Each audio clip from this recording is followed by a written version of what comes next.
Welcome, everyone, to another episode of the Career Change Champions podcast. Today, I have with me Jen Sherwood. Jen, how are you today?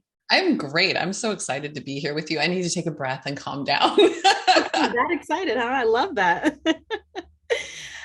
So, Jen helps the woman who is over the overthinking, over worrying, and over proving.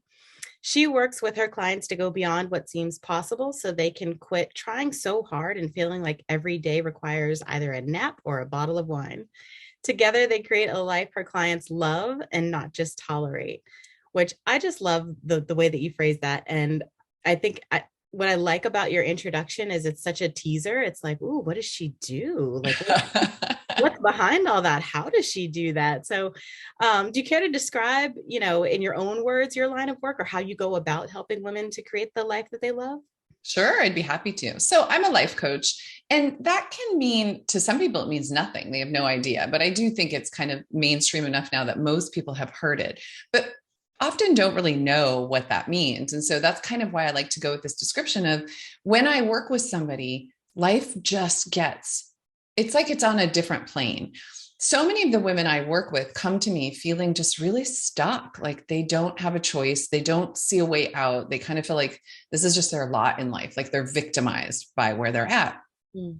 And I relate to this so much because that's how I was before I found my way to coaching. And the way that I work with my clients, and this is going to sound very simplistic, it is and it isn't, right? I really help women to see how they're getting in their own way. What I didn't know when I was stuck and feeling like, well, this is just it.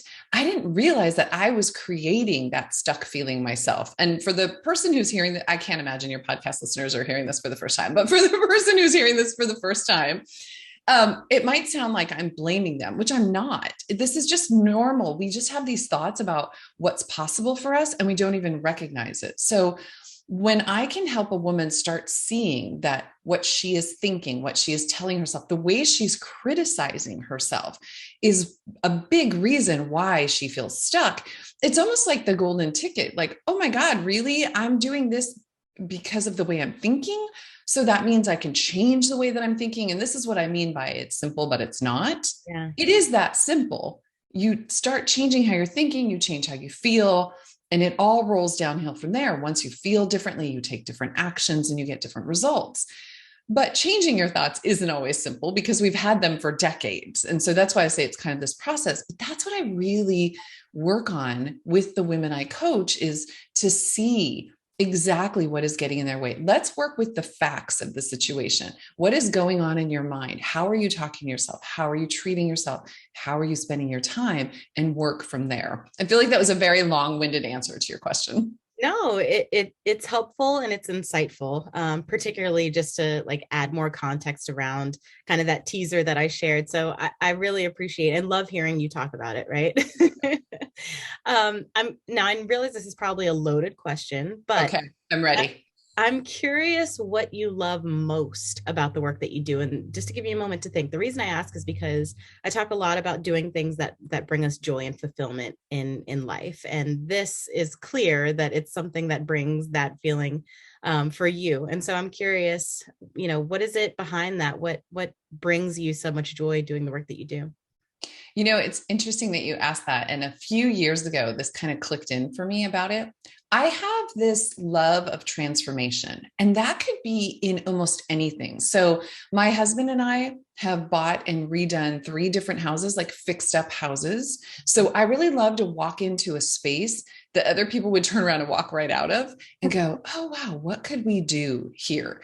And when I say we did it, we literally did it. We did all the work. I'm very hands-on with this stuff. So, transforming spaces, working in a garden, like watching a garden grow. I love seeing things grow, particularly when it comes to people. And when I look back on my own experience, that's where my joy came in. When I started seeing how I was getting in my own way, the craziest thing about my experience is when I look back, I mean, I don't know what the exact starting point of all this was, but I really think about when I had kids, it really brought out in me a perfectionist I'll call her a dictator. Like, I'm not even going to shy away from it. This perfectionist dictator, like I swear the world had never known before.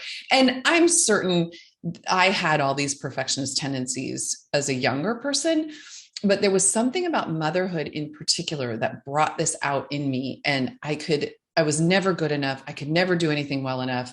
Every turn, my career, my house, my kids, my parenting, everything, there was this dictator who was literally beating the crap out of me. Mm-hmm. And so when I look back, that really sucked the joy right out of my life. But the crazy thing is, Tanya, I had the life I wanted. I had a good marriage. I had 2 healthy kids. I had a career. I had, on paper, I had everything I want, but I was beating myself up so much that it really made it hard to enjoy that. And so that's why I love when I work with a woman and she has that moment of realization, like the aha that people talk about, and she can see what she is doing or where the problem is or where she can actually take action. That is what lights me up. And the result of that kind of work is better relationships in our lives, having the confidence to go after the career that we want, better relationships with our kids. I mean, the outcomes, the sky's the limit really on the outcomes, but that's what I see the most in the work that I do is just the relationships in their lives get so much better, which means their life and their enjoyment of their life gets so much better. So that's what lights me up. Yeah. Oh my gosh. I love that so much. Thank you. Me too. Yeah. And so it only begs the question, how did you come into this line of work, right? Like, it sounds like my guess is, I should say, there wasn't one particular moment that said life coach. It was probably a culmination of things over time. So take me back a little, and we can start wherever you want, but I'm just curious, like, at what point would you say in your previous career did you start to recognize signs that ultimately led you to this type of work? Sure. So my previous career, I was a pediatric audiologist, and nobody ever knows what that is. So audiology is hearing science, which means I would test kids, fit hearing aids, work with them as they moved through that process and beyond. And there's a huge burnout rate in that profession. So I was initially a clinician working in a children's hospital and honestly burnt out in a clinical position pretty quickly and felt like, oh my gosh, my degree is so specialized. What do I do next? And I was very fortunate at the time that hearing screening, it's called newborn hearing screening, was becoming the new wave in this country. And I live in California. The California program was just starting. So I was able to transition from that into a position with the state of California, purely administrative, got to use my skills, kind of missed that burnout phase or it was able to overcome it. Mm. And I worked at the state for like 16 years and I loved what I was doing there. I was on the cutting edge of my field and I didn't have to be on a clinic schedule, but I got to use my skills. So it was all really good for a very long time. And when you work for the government, you're kind of at the will of whatever administration is in, just like any other job. The leadership sets the tone and our leadership changed. And I was really disillusioned with where I was at. And again, I was having that conversation in my head. I can imagine somebody listening out there has a specialized degree and maybe is in that moment as well. What do I do with this? Okay, now I see you could do a lot with it. But at the time, so I started thinking about what I loved about my career. And as a representative of the program, I would go around the country and present our data. And so public speaking was something I really enjoyed. There were county programs where I would educate the people who were authorizing services on hearing loss. So there was some teaching. And then I did a lot of policy writing. So writing, teaching, speaking all really spoke to me, but I didn't know what to do with that. Mm-hmm. And this is all the same time that I'm going through this kind of upheaval after having had kids. So I'm burning out at work. I'm feeling, I don't want to, I guess, dissatisfied at home in terms of what I thought motherhood was going to look like. So I started thinking about ways to work on myself. And I honestly don't know where or how life coaching came into my awareness, but it just kind of started whispering to me. And so I thought, writing, teaching, speaking, life coaching all sort of makes sense. Mhm. So I started looking into training programs, and I thought, well, before I do a training program, maybe I should hire a coach and find out what it's like. And she literally rocked my world. She was the first person to start showing me my own influence on my life and how those things could change. And then I just thought, I don't ever want another woman to suffer the way that I have been suffering under my own inner critic, under my own insecurity, when we all have the key to change that. We just don't know it. Nobody, there is no, Tanya, on your high school class schedule, it doesn't say geometry, manage your mind, whatever the next class is. No one teaches us this. And so I thought, this is it. This is what I want to do. This lights me up. And so I took a certification program, loved it, and then took a huge leap of faith and quit my 20+ year career to become a coach. Wow. Everything you just said there not only resonates with me in my own personal journey, as far as like the three things that you said you really loved, and how that led you to coaching, because, me being a coach as well, like it's so similar. And even how you say that you reflected on those three things that you love: writing, speaking, teaching. That is like the exact process that I take my clients through when they're trying to figure out making a career change and they're not sure like which direction to go to. And it's actually like the part of the process that I love the most. So when you say those things, it resonates with me on a personal level, but also too, like, within my own line of coaching. So I love the way you described that. Thank you. So that's interesting because you were in that line of work for so long. How many years did you say you did that for? More than 20 years. Yeah. And the part that also resonates is when you say you want to help, because I think this is very common among coaches in general, but you want to help, the type of woman that you used to be, right? Yeah. You want to prevent other women from experiencing something similar. Which is exactly the way that I feel, right? Like navigating career change and not being sure of what you want to do and not feeling confident in it and all those things. Like, I want to go alongside women and make sure that they don't feel that loneliness that I myself have felt. So I'm curious, when you say that you took the leap of faith, what would you say helped you in doing that? Because that, I think, is like the very first step, but people are never really, able to get there. That's a good question that I honestly haven't reflected on before. So my first inclination is to say to you, I think I felt like if I stayed there any longer, I was going to not literally lose my mind, but I was so on the edge of, I was angry all the time. I was resentful. Maybe resentful is a better way to say it. I was angry. And I didn't like the way I was coming home. I didn't like the way that was spilling over onto my kids. Just in terms of me, maybe not being as patient with them as I could be and not being present with them. And so I almost feel like it was almost like a move of desperation in some ways to get out. But the real reason I left was to move towards what I wanted. It wasn't I want to be really clear. The real motivator was I was so excited about what I was doing that I wanted to do this all the time. Mm-hmm. But I think the way I got there was that push of like, this is not working anymore. Something has to change. Got it. Okay. That makes a lot of sense. Yeah.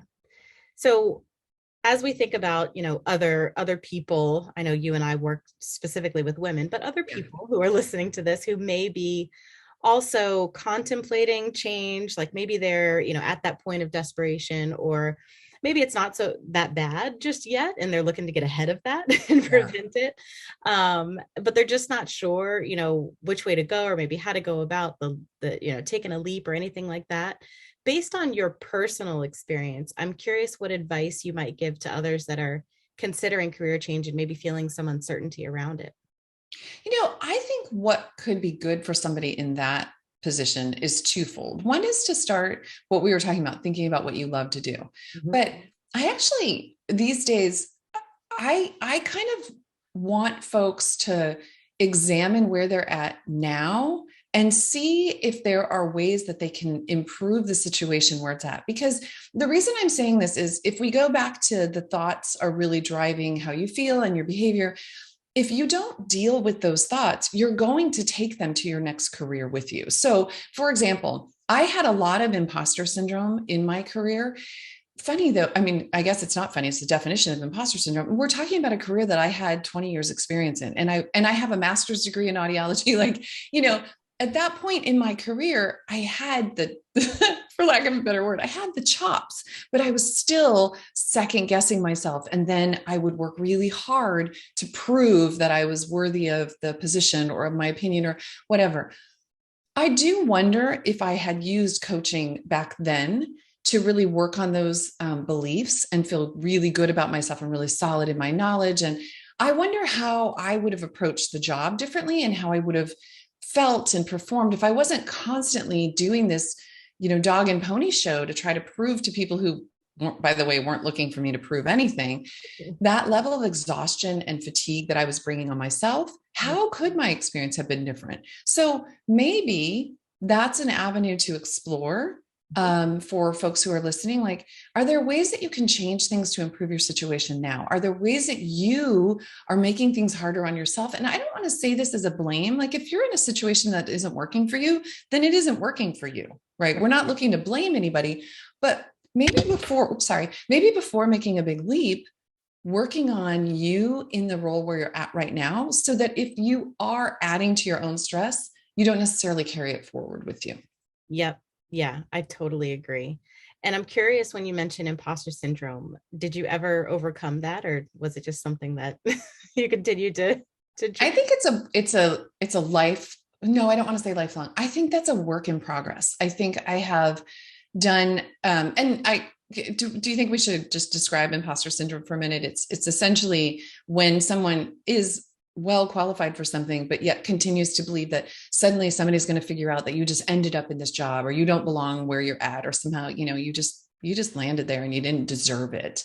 They might suddenly discover you don't actually know what you're doing. So it's something that I am very conscious of, try to be more so. I'm still surprised when it shows up places. And, as a coach, and I bet you have this experience too, you're like, oh my gosh, it's that? Really? I thought I dealt with that. And we have. It's just the next evolution of it. So yeah, I'm a work in progress always. Got it. Got it. And do you miss anything about what you used to, just knowing that you did it for so long? I'm just curious, I know how ingrained you are in the work that you do now. And Yeah. now that I've heard the journey that's led you to this. So thank you for sharing your experience. But is there any part of it that you miss looking back? I think for the most part, no. The only thing I would say is, particularly when I worked at the state, it was a team. I worked on a team, and now I work on my own. And so I think I miss some of that team camaraderie. And, but I have made a really big effort to make friends, colleagues in the field. And so I do actually spend a couple of hours a week connecting with other coaches who I love personally and talking about business and problem solving and brainstorming. So I think I kind of get that team need filled that way, but that would be the one thing that I do miss. Okay, that's fair.